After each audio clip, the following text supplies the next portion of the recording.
Hello, I'm Pastor Chuck DeVetter. We're going to talk today about what's real and what's not real. This may seem complex, but the truth is, Scripture tells us that those things that are seen can be temporal, and those things that are unseen are eternal. So then what are we talking about? Well, we're talking about what the real truth is. What is truth? Is the truth the things that we see? Or is the truth those things unseen? Or could it be a little bit of both? Here's the truth.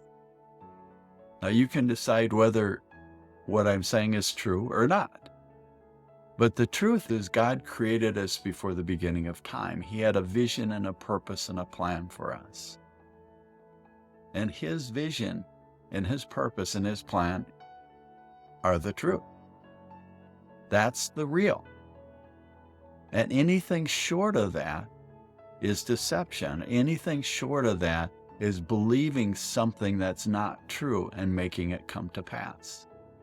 And what causes that? There's another spirit, Satan. That spirit comes as an angel of light, and it has a truth that's completely opposite of what God's truth is.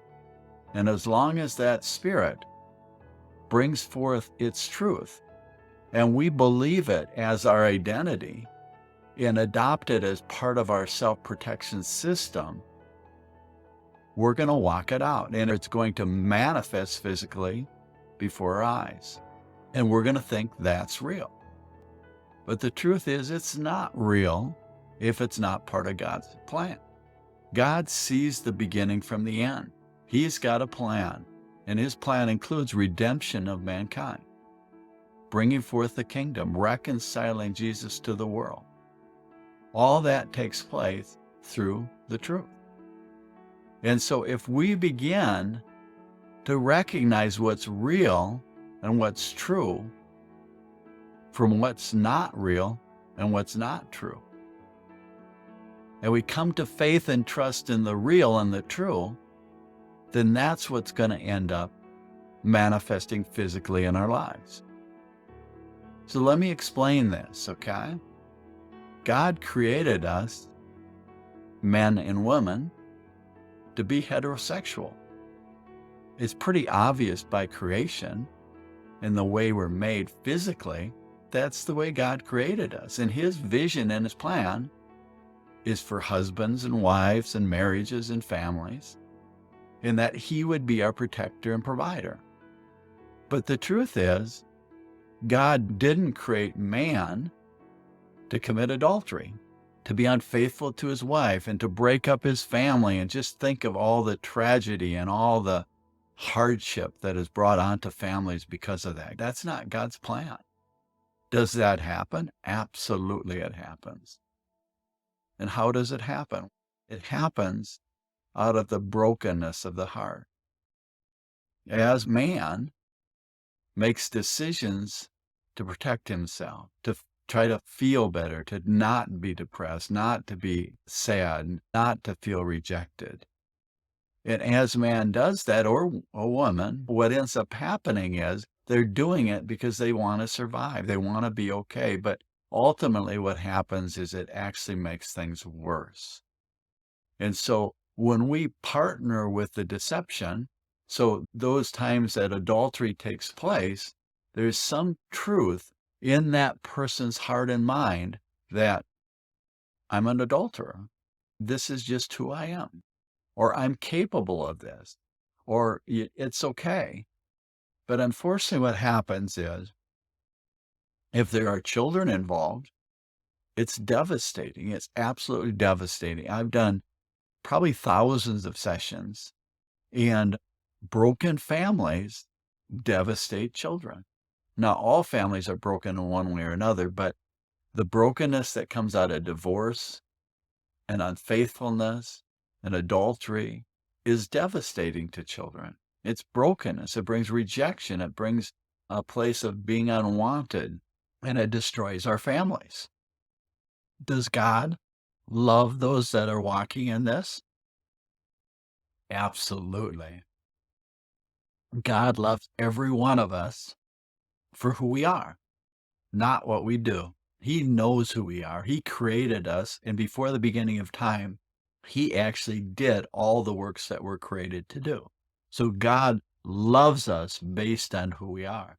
And he proved that with his shed blood on the cross.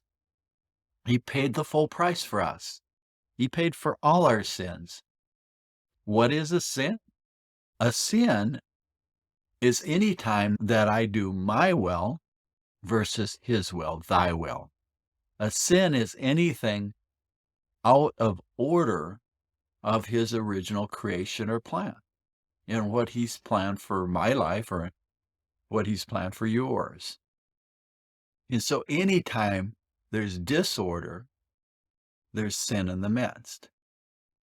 And so what I'm saying to you is if any time that things are out of order from God's original creation, what ends up happening is there's sin in the mix, and it's not really the truth. There's lies and deceptions mixed in.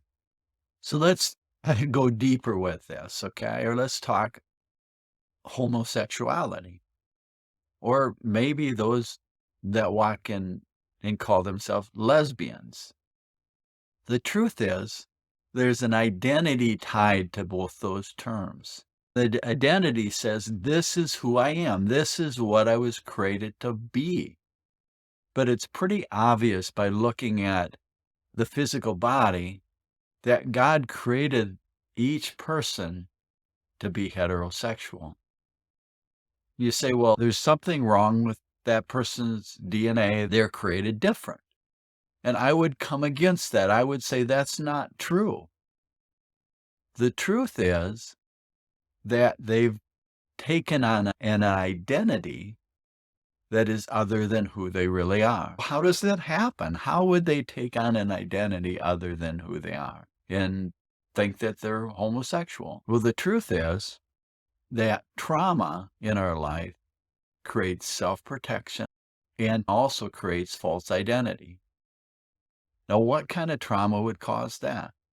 An example is, let's say that you're 2 years old and you get sexually violated by maybe a relative or something. Or maybe even younger, when you're getting your diaper changed, you're violated sexually. When that happens, that violation is against the will of that person. And there's an offense that rises up in the midst of it, just a natural offense, because that person didn't have a voice in the midst of that violation. And because of that offense, what ends up happening is the enemy has a right to begin to speak into that person, even as a baby or even as a child, a false identity. And from that day on, there'll be thoughts like there's something wrong with you. You're bad. You're homosexual. You like the same sex. You're different than everybody. And over, what ends up happening is that same message feeds into that person's identity day after day, thought after thought. Not only from Satan or the enemy, but even from the broken part of the heart, because it takes on that identity. It takes on that likeness as though that's who it is. And then shame and guilt come in the midst of the shame and guilt. And the thoughts start racing and get busy and go really fast. And they try to figure it out. They try to self-protect. They try to deal with the shame and guilt. And it's very traumatic and difficult. And through all that shame and all that confusion, that person takes on the identity that this is the way I was created. This is who I am. No different than the person that actually thinks that they're an adulterer or a thief or whatever false identity we take on. The truth is that's not who that person is, and it never has been. The good thing about it is through reconciliation and healing and learning to walk in the Spirit, we can grab onto our true identity, our true creation, what God created us for, and who we really are. Now, if we appease and begin to make disorder real, then disorder prevails. And we think that's going to make that person happy. They're going to be okay. The truth is it doesn't. The disorder is still there. The brokenness is still there. The hopelessness is still there. The truth is that person is deeply loved. Every person on the face of this earth needs to know that they're deeply loved. Every person. Because they are. And God loves every person not based on what they do. He loves every person based on who they are. And He knows you. He knows who you are. He created you. He's got a plan and a purpose for you.